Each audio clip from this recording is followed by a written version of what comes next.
Hello दोस्तों। आज की कहानी मुझे मेरी दादी सुनाती थी।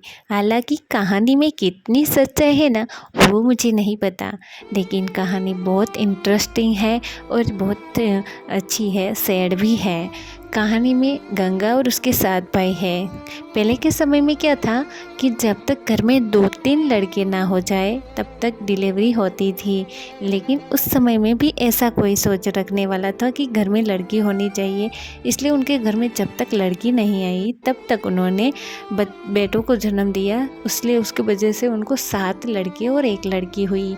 वो उसका नाम गंगा था। गंगा के जन्म के बाद 3-4 साल में उसकी माँ का देहांत हो गया। अब घर में गंगा के 7 भाई और उसके पिता और गंगा खुद इतने लोग रहते थे। गंगा सबकी बहुत चहेती थी, गंगा से बहुत प्यार करते थे घर में सब।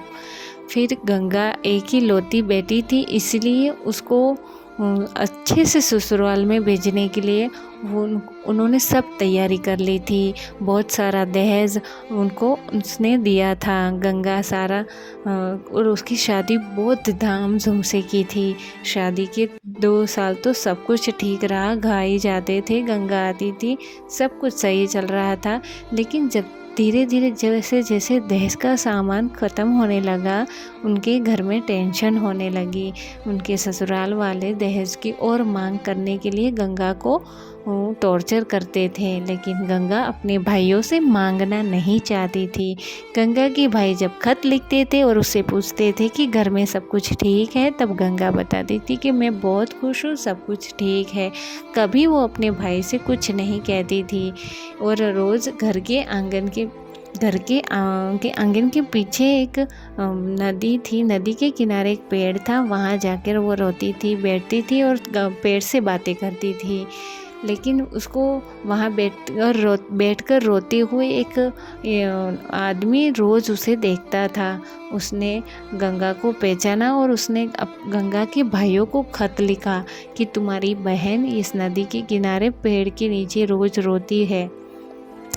तब उनको ये भाइयों को बहुत टेंशन हुई। सब ने अपने आप में सब रोने लगे और उन्होंने सोचा कि मेरी बहन रोज़ क्यों रो रही है, क्या टेंशन है, और हमें बता भी नहीं रही।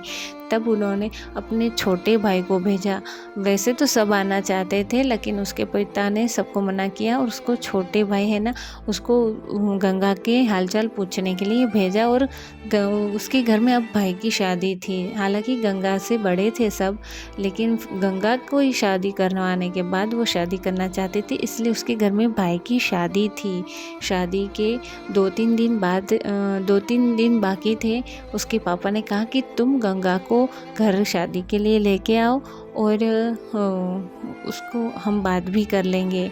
उसका भाई उसको लेने के लिए जाता है उसके ससुराल में बिना बताए, लेकिन वो सीधा उस नदी के किनारे जाता है जहाँ उसकी बहन रोज़ बैठती थी। वो उस पेड़ के पीछे छुप जाता है। उसकी बहन वहाँ आती है और रोती है, सब बताती कि आज उसके साथ क्या क्या हुआ। उसकी जो बात आप बीती है ना, वो सुनता है उसका भाई पेड़ के पीछे से। वहाँ से सुनकर वो ज़ोर ज़ोर से रोने लगता है, अपने आप में खो जाता है और इतना रोता है कि उसको सुध नहीं रहता कि उसकी आवाज़ उसकी बहन के पास पहुँच जाएगी। उसकी बहन ने सोचा कि पेड़ के पीछे कौन रो रहा है, तो वो पेड़ के पीछे जाके देखती तो उसका छोटा भाई। उसको देखकर इतना वो ऐसे खुश हुई, लेकिन दूसरे ही पल उसको लगा कि यार मैंने अपनी सारी दुख दर्द अपने भाई को सुना दिए और मेरे भाई अभी दूसरे भाइयों को कहेंगे, यानी कि सब दुखी हो गए, वो मेरी वजह से सब होगा। इतना सोचकर वो टेंशन में आ गई। उस नदी के पेड़ के उस पार एक कुआं था, वो दौड़ के उस कुएं के पास गई और उसमें कूद गई। कूदने के बाद आवाज़ आई पानी की। तब उसके भाई ने शुद्ध में आया और उसने देखा कि मेरी बहन कहाँ गई, अभी तो यहाँ थी। उसने यहाँ वहाँ देखा, लेकिन फिर सब एक आदमी आया, उसने कहा कि तुम्हारी बहन इस कुएं में कूदी।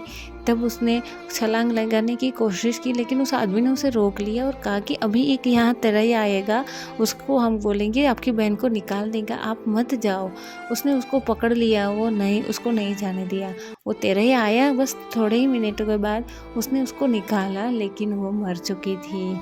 उसका भाई बहुत रो रहा था, बहुत रहा था, अपनी बहन, लाडली बहन के लिए बहुत रो रहा था उस वहाँ के। फिर लेकिन वो क्या करता, घर में शादी की माहौल थी, घर भी अपनी बहन की लाश को नहीं ले जा सकता, क्योंकि कितने सालों के बाद उसके भाई ने शादी के लिए हामी भरी थी। अब जाने वाले तो चली गई, उसके ऐसा लगा कि मैं अभी घर में नहीं बताऊंगा, नहीं बता सकता, बाद में बताऊंगा। उसने उस कुएं के पास ही गड्ढा गाड़ा और अपनी बहन को उसमें रखकर उसको फिर से ढक दिया, और घर जाके कहा कि गंगा शादी में भी नहीं आएगी, क्योंकि उसके इस घर में थोड़ा काम है। उसने साफ मना किया कि आप उसको खत भी ना लिखो और उसको कहो भी नहीं कि तू शादी में आओ, सो उसको फोर्स भी मत करो। गंगा ने साफ मना किया, वरना वो मर जाएगी, ऐसी धमकी दी है। तब सब जाके टेंशन में आ गए कि आखिर गंगा ऐसा क्यों कर रही है।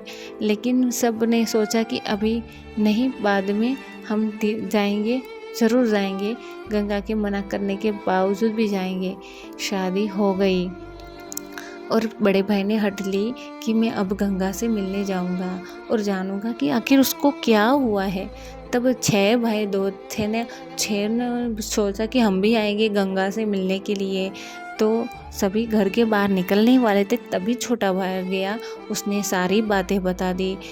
6 के 6 नहीं, 7 के 7 टूट गए, इस तरह के बिखरे हुए, जैसे रोने लग गए, चिल्लाने लग गए कि आखिर तू क्या कह रहा है मेरे भाई, मेरी बहन की हालत ऐसी हो गई है, इस तरह में हमें छोड़ के वो चली गई है, ये क्या बोल रहा है। सभी बहुत रोए, दौड़ के गए, उस कुएं के पास से अपनी बहन की लाश को निकाला और अच्छी जगह से उसको और दूसरी अच्छी जगह पर उसका अंतिम संस्कार किया।